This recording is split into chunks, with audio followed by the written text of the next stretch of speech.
Ton esprit est comme une porte que tu décides d'ouvrir ou de fermer. Dehors, il peut y avoir du bruit, du chaos, des provocations, des gens qui essaient de te déstabiliser. Mais la véritable différence réside dans qui a la main sur la poignée, toi ou le monde. Et si tu ne t'entraînes pas à cette capacité, n'importe quelle situation te dominera. Le calme n'apparaît pas par magie. Il se construit, il s'entraîne, il se durcit.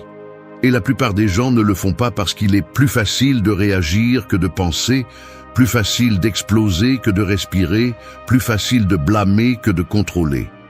Mais si tu es ici, c'est parce que tu as déjà compris que vivre en réagissant te coûte trop cher.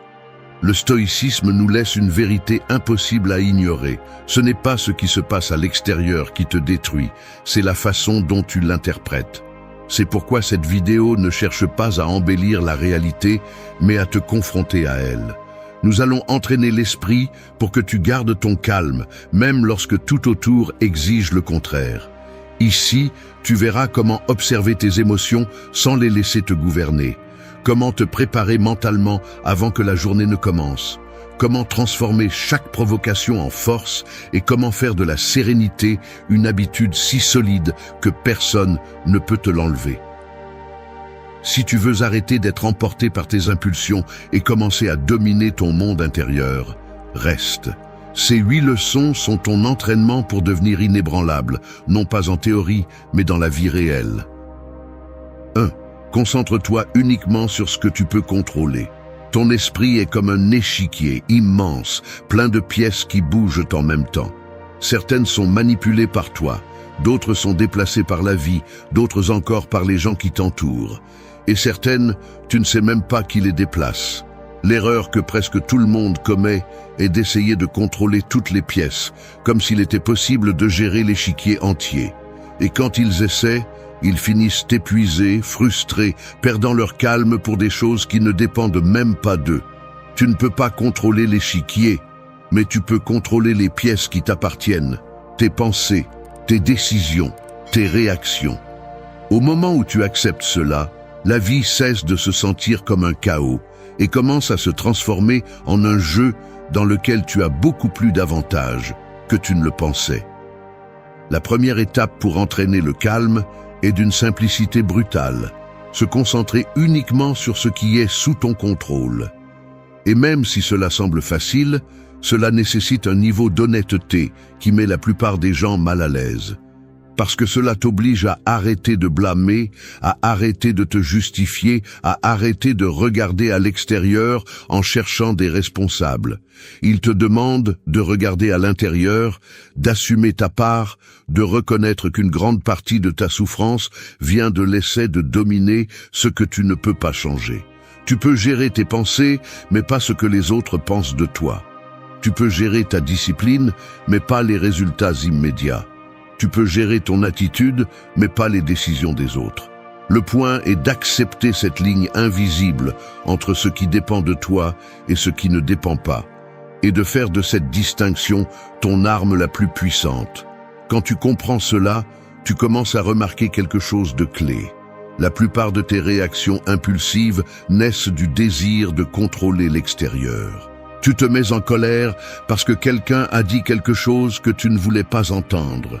Tu t'agites parce que les choses ne se sont pas passées comme tu l'avais prévu. Tu es frustré parce qu'une personne a agi d'une manière que tu n'aurais jamais permise dans ta vie. Et chaque fois que tu abandonnes ton calme pour cela, tu renonces à ton pouvoir. Les stoïciens insistaient sur cela pour une raison. La liberté naît là où l'illusion de contrôle se termine. Quand tu arrêtes de te battre avec ce que tu ne peux pas changer, ton énergie est libérée pour transformer ce que tu peux. Entraîner ce principe n'est pas un exercice abstrait, c'est pratique. Si quelqu'un te critique, tu décides de la signification que tu lui donnes.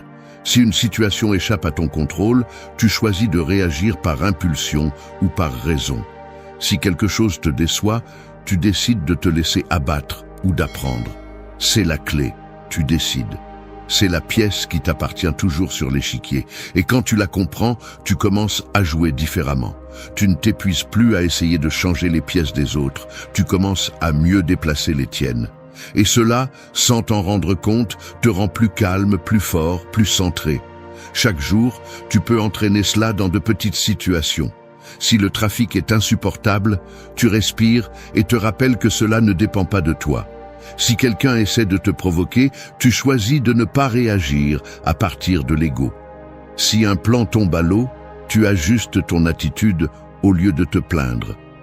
Le véritable calme se construit avec ces petites décisions, l'une après l'autre, jusqu'à ce que ton esprit comprenne que ta paix n'est pas entre les mains du monde, mais dans tes propres choix.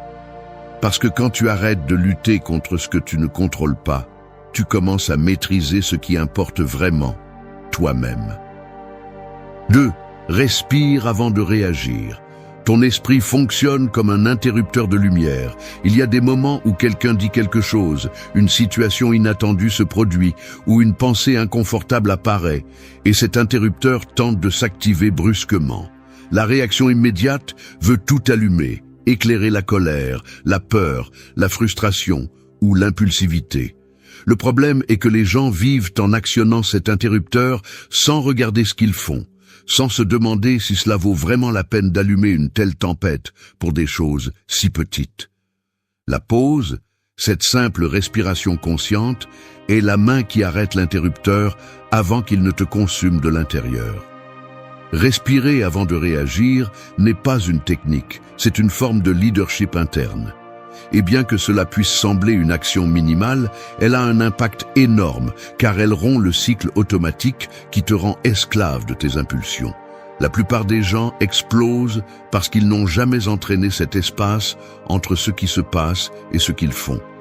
Mais quand tu respires d'abord, tu brises l'illusion du danger immédiat et tu donnes à ton esprit le temps nécessaire pour mettre les choses en perspective. Cette seconde devient ta force, ton bouclier, ton avantage. Les stoïciens parlaient de la pause comme du premier acte de sagesse. Non pas parce que la respiration a un pouvoir magique, mais parce qu'elle t'oblige à faire ce que presque personne ne fait, penser avant d'agir. Les gens réagissent à partir de leurs blessures, tu vas réagir à partir de ta clarté. Les gens répondent guidés par leur ego, tu vas répondre guidé par ta raison. Dans cette différence se trouve le calme que tu cherches. S'entraîner à cela signifie ressentir l'émotion sans la laisser prendre le contrôle, l'observer sans te rendre à elle, lui permettre d'exister sans en faire ta décision finale. Imagine ce scénario, quelqu'un te provoque, te parle avec un ton hautain ou te lance une critique déguisée. Si tu ne respires pas, tu réagiras à partir du premier élan qui est généralement de te défendre, d'attaquer, de te justifier ou d'intensifier le conflit.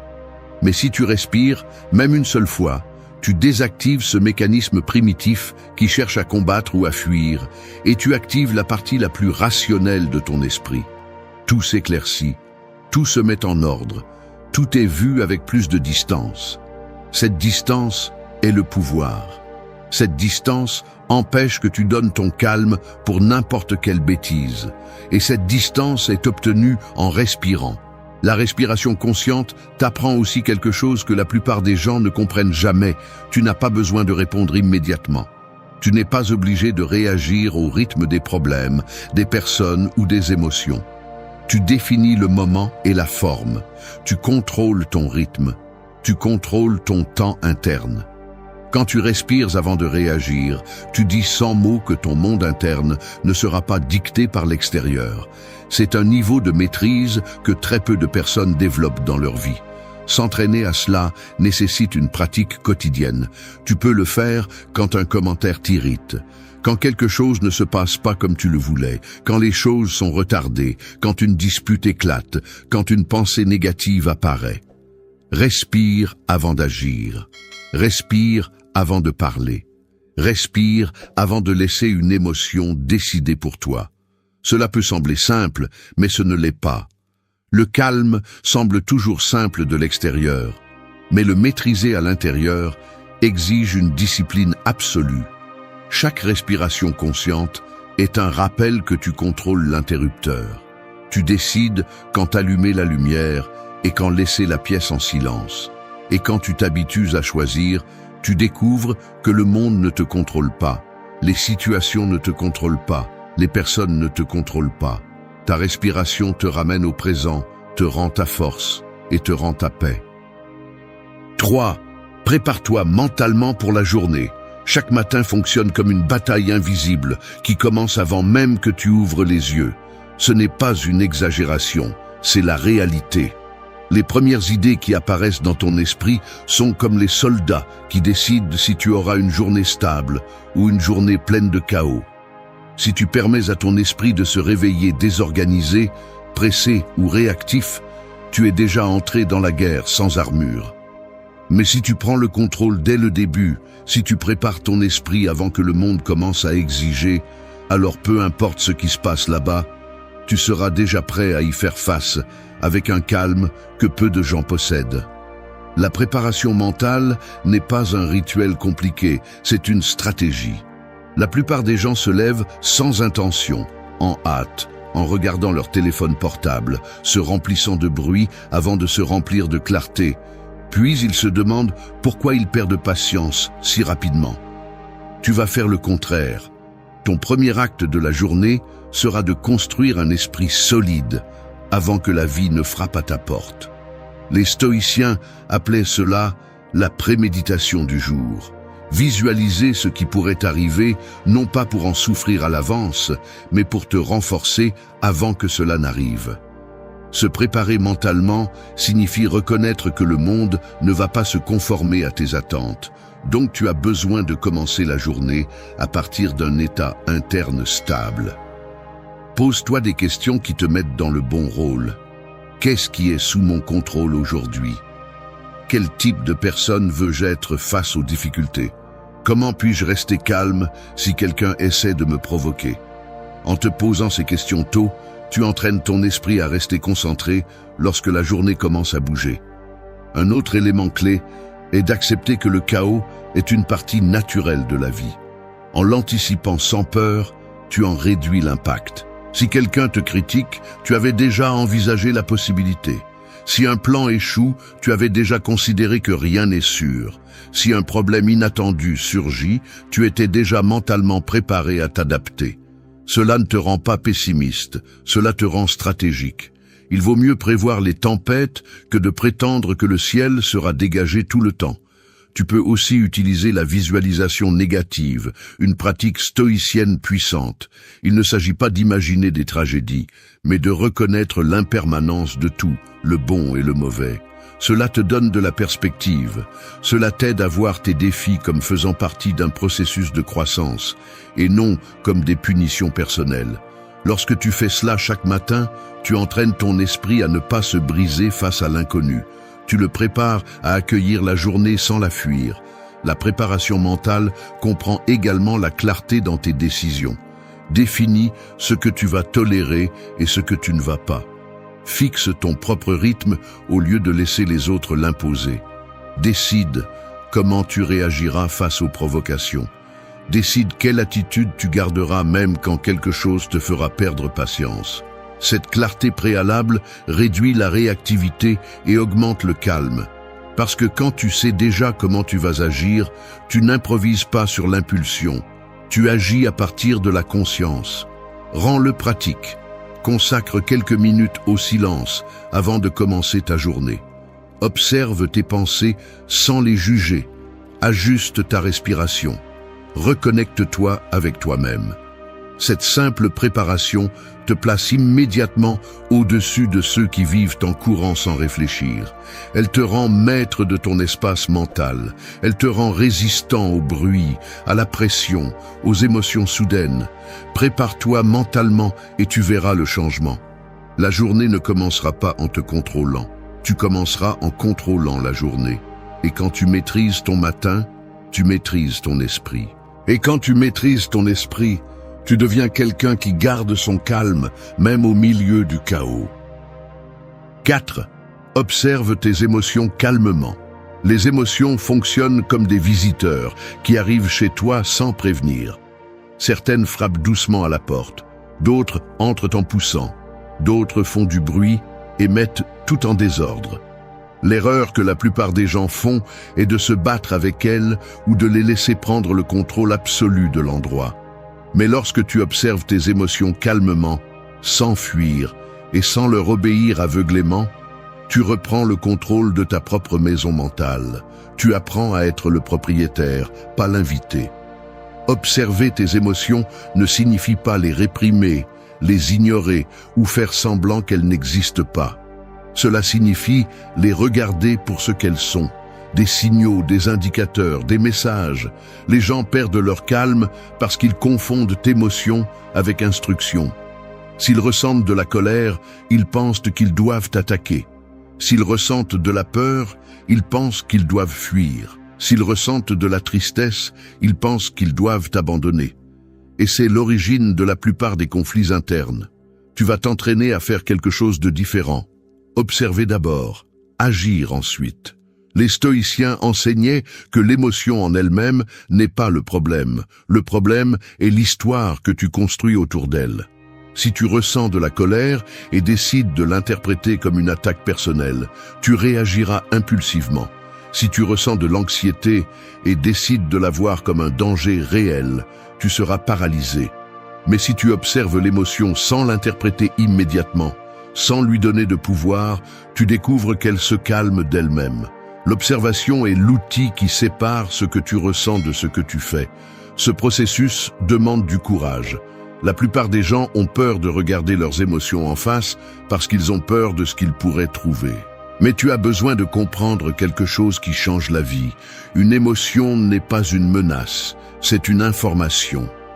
Et plus tu t'habitues rapidement à la voir comme telle, moins elle aura de pouvoir sur toi. Quand la colère apparaît, demande-toi ce qui l'a provoquée. Quand la peur apparaît, demande-toi ce qu'elle essaie de protéger. Quand la tristesse apparaît, demande-toi quelle blessure elle indique. C'est la différence entre quelqu'un qui réagit et quelqu'un qui maîtrise son esprit. Observer les émotions nécessite une pratique quotidienne. Tu peux commencer par quelque chose de simple. Quand tu ressens une réaction forte, n'agis pas immédiatement. Observe. Décris mentalement ce que tu ressens sans ajouter de drame. Je ressens de la tension. Je ressens de l'irritation. Je ressens de l'anxiété. En le décrivant ainsi, de manière neutre, tu réduis automatiquement la charge émotionnelle. Tu te donnes de la perspective, tu t'éloignes de l'impulsion, tu reprends le contrôle. Cette habitude t'empêche de devenir l'esclave de la provocation. Si quelqu'un essaie de te perturber, tu ne réponds pas à partir du feu intérieur, tu réponds à partir de la clarté, parce que tu ne vois plus ton émotion comme un ennemi, mais comme une donnée. Et quand tu comprends ça, ton calme ne dépend plus de la façon dont les autres te traitent. Il dépend de la façon dont tu interprètes ce que tu ressens. Tu dois aussi te rappeler que les émotions ne sont pas permanentes. Elles viennent et vont. Elles changent de forme. Elles apparaissent et se dissolvent. Les gens perdent leur calme parce qu'ils croient que l'émotion actuelle durera pour toujours. Et à partir de cette peur, ils agissent de manière impulsive. Quand tu observes tes émotions avec distance, tu découvres qu'aucune ne reste aussi longtemps que tu le penses. Elle ne reste que si tu la nourris. Ce point est essentiel pour maintenir le calme dans n'importe quelle situation. Observer crée de l'espace. Cet espace te donne du temps. Ce temps te donne de la clarté, et la clarté te donne du pouvoir. Quand tu maîtrises cet espace intérieur, tu commences à devenir quelqu'un de difficile à perturber. Tes émotions peuvent arriver, mais elles ne vont pas te gouverner. Tes impulsions peuvent apparaître, mais elles ne vont pas décider pour toi. Observe tes émotions calmement. Ne fuis pas. Ne te bats pas. Ne dramatise pas. 5. Pratique la sérénité dans les petites choses. Le calme se construit comme un mur, pierre par pierre. Personne ne construit une forteresse en commençant par le plus grand. On commence toujours par le plus petit. Il en va de même pour ton esprit. Tu ne deviendras pas une personne sereine en ne faisant face qu'aux grands problèmes. Ta sérénité se forme lorsque tu choisis de rester calme dans des situations insignifiantes, celles que la plupart des gens négligent. C'est là que commence vraiment ton contrôle intérieur. Les petites irritations quotidiennes sont le gymnase de l'esprit. Le trafic lent, La file d'attente interminable, le message sans réponse, le commentaire inutile, l'attente inattendue, le bruit, les changements de plan, les imperfections.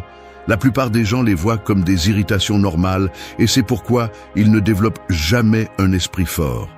Chaque petite réaction impulsive est comme une fissure dans le mur. Chaque fois que tu perds patience pour une petite chose, tu entraînes ton esprit à se briser facilement. Mais quand tu fais le contraire, quand tu choisis de rester calme face aux moindres détails, tu commences à construire un esprit qui ne se brise pas face aux grandes épreuves. Les stoïciens savaient que la vie est pleine de détails qui mettent la patience à l'épreuve. Ils n'attendaient pas qu'un défi important se présente pour entraîner leur caractère. Ils le faisaient au quotidien. Quelqu'un les interrompait et ils pratiquaient la tolérance.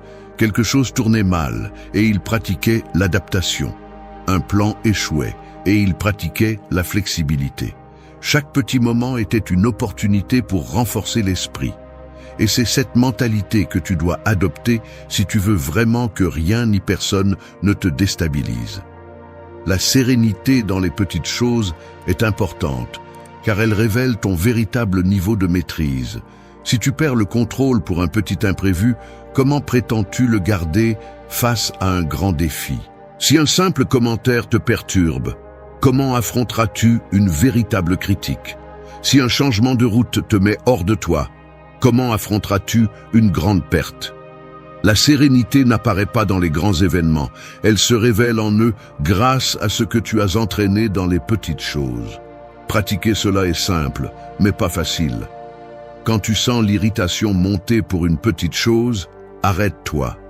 Ne réagis pas. Observe ce malaise comme faisant partie de l'entraînement. Quelqu'un est en retard, respire. Quelqu'un parle plus fort que d'habitude, garde ton centre.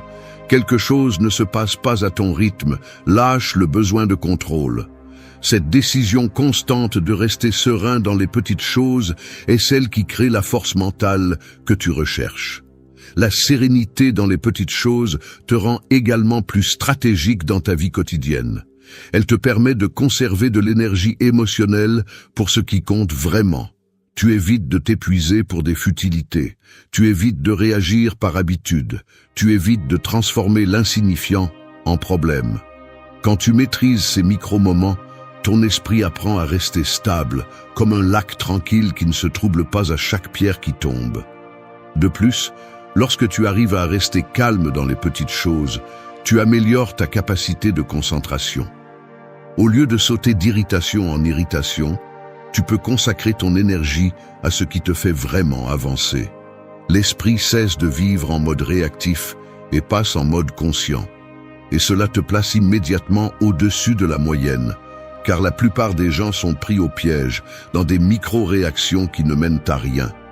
Ce point est l'un des plus puissants, car il te prépare aux grands défis sans que tu t'en rendes compte. Si tu arrives à rester serein quand une petite chose te dérange, tu pourras aussi le rester quand la vie te pousse avec force. Le calme ne se construit pas dans les moments extrêmes, il se construit dans le quotidien. 6. Transforme la provocation en force. Les provocations fonctionnent comme le feu. Vous ne pouvez pas toujours éviter que quelqu'un allume une étincelle près de vous, mais vous pouvez décider si cette étincelle se transforme en incendie ou en chaleur qui vous renforce. Chaque fois que quelqu'un essaie de vous perturber, de vous mettre sous pression ou de vous sortir de votre centre, vous avez deux options: brûler et perdre le contrôle, ou transformer ce feu en un carburant qui vous rend plus fort. Ce choix définit votre pouvoir émotionnel. La plupart tombent dans le piège parce qu'ils réagissent à partir de l'ego. Quand ils sentent que quelqu'un les défie, ils répondent impulsivement, comme s'ils avaient quelque chose à prouver. Ils pensent que réagir est se protéger, mais en réalité, c'est abandonner leur pouvoir. Vous allez pratiquer le contraire. Vous allez utiliser chaque provocation comme un entraînement, comme un rappel que personne n'a accès à vos émotions sans votre permission. C'est là la véritable force, maintenir votre centre lorsque d'autres veulent le briser. La provocation n'est pas le problème est comment vous l'interprétez. Si un commentaire vous met en colère, ce n'est pas le commentaire, c'est votre signification. Si un geste vous irrite, ce n'est pas le geste, c'est votre interprétation. Si quelqu'un vous défie, ce n'est pas la personne, c'est votre réaction interne. Quand vous comprenez cela, vous réalisez que la provocation a une valeur cachée. Elle vous montre exactement où votre esprit a encore besoin de se renforcer. Les stoïciens enseignaient que personne ne peut vous blesser sans votre participation. Cela peut sembler dur, mais c'est la vérité. La provocation ne vous affecte que si vous décidez de participer au jeu émotionnel de l'autre. Si vous n'entrez pas, si vous ne répondez pas impulsivement, si vous ne tombez pas dans la réaction automatique, alors la provocation devient insignifiante. C'est comme essayer d'allumer une allumette sous la pluie, ça ne fonctionne tout simplement pas. Transformer la provocation en force signifie voir chaque tentative de vous perturber comme un examen de votre autocontrôle. Quand quelqu'un vous parle avec arrogance, respirez et maintenez la posture. Quand quelqu'un cherche un conflit, choisissez de ne pas leur donner la guerre qu'ils veulent. Quand quelqu'un fait un commentaire dans le but de vous blesser, répondez avec clarté et non avec émotion. Ce type de contrôle n'est pas une faiblesse, c'est du pur pouvoir. Parce que la personne qui garde son calme a toujours l'avantage.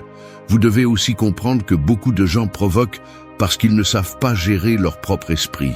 Ils parlent à partir de leur chaos, de leur insécurité, de leur vide.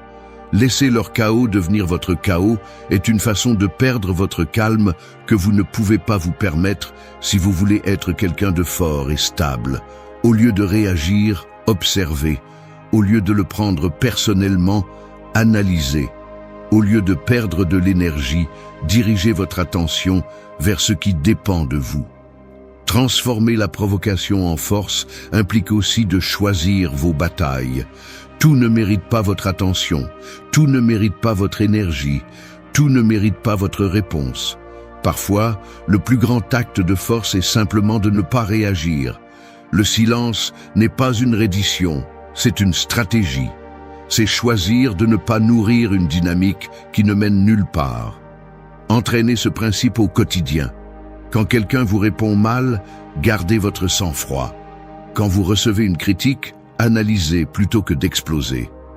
Quand quelqu'un essaie de toucher à votre fierté, souvenez-vous que votre valeur ne se négocie pas avec des provocations. Chaque fois que vous le faites, vous construisez un esprit plus solide, plus stable et plus difficile à manipuler. La provocation est inévitable, mais perdre son calme est optionnel. Si vous la transformez en force, chaque attaque émotionnelle devient un entraînement. Chaque commentaire mal intentionné, une épreuve surmontée. Chaque situation tendue, un rappel de votre croissance. 7.